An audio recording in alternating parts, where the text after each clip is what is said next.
Assalamualaikum warahmatullahi wabarakatuh. Perkenalkan, saya Dinisa Devindaru dengan NIM 230430009. Kami dari kelompok 2 akan mempresentasikan tugas pengantar akuntansi 2 dengan soal yang tertera sebagai berikut. Nah, untuk jawaban yang A, buatlah jurnal transaksi dan posting ke akun investasi, hutang, dan saham. Gunakan formulir akun T. Nah, untuk transaksinya, pada tanggal 1 Februari, membeli 600 lembar saham biasa Muninger seharga $32.400. Nah, di dalam jurnalnya kita catat pada tanggal 1 Februari terdapat akun investasi saham di debit sebesar $32.400 dan kas di kredit sebesar $32.400. Nah, untuk transaksi pada tanggal 1 Maret yaitu membeli 800 lembar saham biasa Tetman seharga $20.000. Nah, di dalam jurnalnya kita catat yaitu pertama ada akun investasi saham di debit sebesar $20.000 dan akun kas di kredit sebesar $20.000. Nah, pada tanggal 1 April yaitu membeli 50 dengan harga $1.000, obligasi Wacom 7% seharga $50.000. Bunganya dibayarkan setiap semester pada tanggal 1 April dan 1 Oktober. Di dalam jurnalnya dicatatkan pada tanggal 1 April terdapat akun investasi hutang sebesar $50.000 di debit dan akun kas sebesar $50.000 di kredit. Selanjutnya pada tanggal 1 Juli menerima dividen tunai sebesar $0,60 per saham pada saham biasa Muninger. Nah, di dalam jurnalnya dicatatkan kas sebesar $360 yaitu dari 600 lembar saham yang dikalikan dengan $0,60. Nah, dan didapatkan hasilnya sebesar $360 di debit dan selanjutnya ada akun pendapatan dividen sebesar $360 di kredit.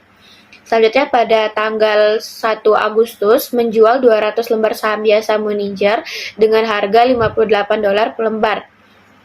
Nah, untuk transaksi di dalam jurnalnya yaitu kas sebesar $11.600 di debit, yaitu hasil dari 200 lembar saham yang dijual, lalu dikalikan dengan harga penjualan sebesar $58.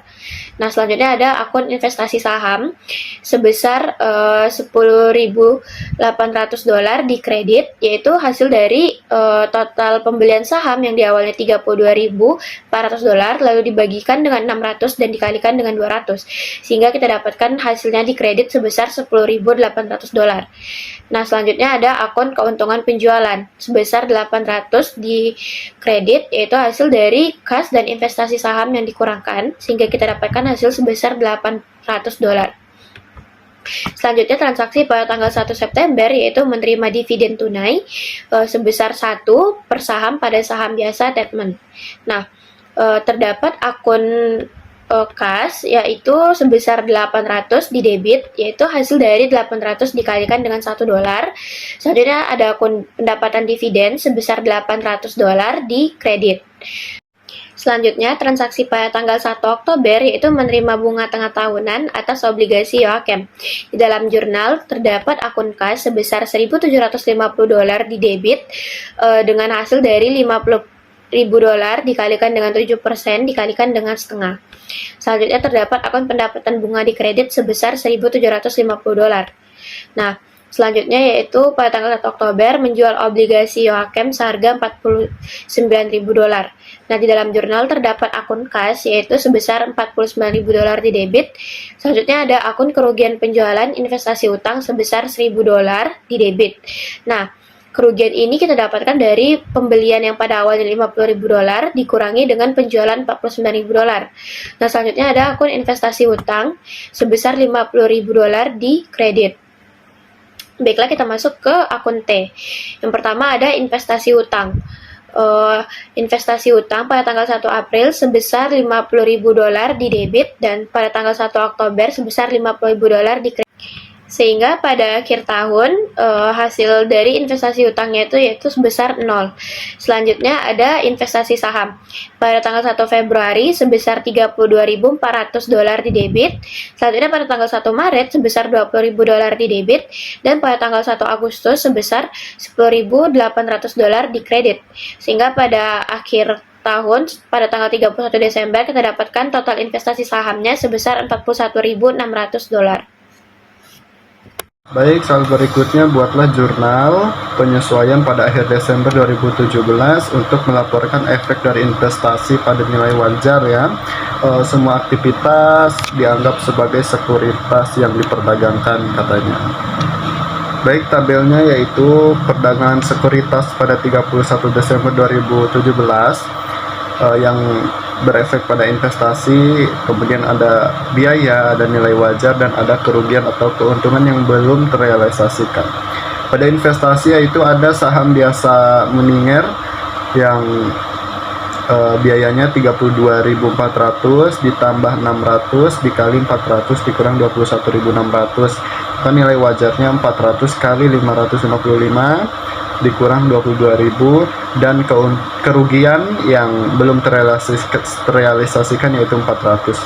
Kemudian saham biasa Tatman biayanya ada 20.000, nilai wajarnya yaitu 800 dikali 24 dikurang 19.200, sehingga keuntungan yang belum terrealisasikan yaitu 800, maka ditotalkan untuk biaya sebesar 41.600, kemudian nilai wajarnya 41.200, dan keuntungan yang belum terrealisasikan yaitu 400.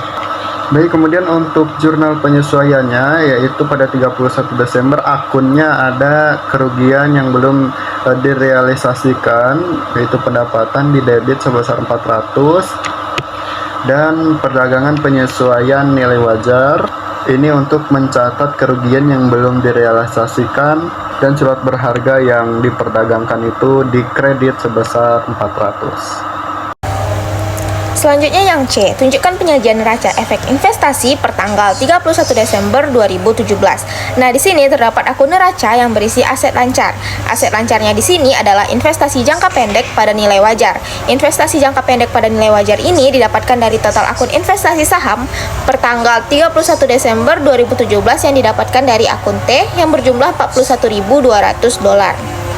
Selanjutnya yang D, di sini tertera soalnya untuk mengidentifikasi akun-akun pada laporan laba rugi serta memberikan klasifikasi terhadap laporannya masing-masing. Nah, di sini saya mendapat laporan pertama yaitu adalah laporan pendapatan dividen. Nah, laporan ini termasuk ke dalam kategori pendapatan dan keuntungan lainnya. Yang kedua yaitu ada keuntungan penjualan dari investasi saham. Nah, ini termasuk ke dalam kategori pendapatan dan keuntungan lainnya. Dan yang ketiga yaitu ada pendapatan bunga. Pendapatan bunga ini juga termasuk ke dalam kategori pendapatan dan keuntungan lainnya. Yang keempat yaitu adalah kerugian dari penjualan investasi saham. Ini termasuk ke dalam kategori pendapatan dan keuntungan lainnya. Dan yang terakhir ada pendapatan kerugian yang belum direalisasi. Nah, yang terakhir ini termasuk ke dalam kategori pendapatan dan keuntungan lainnya. Jadi dapat ditarik kesimpulan bahwa kelima laporan laba rugi ini termasuk ke dalam kategori pendapatan dan keuntungan lainnya.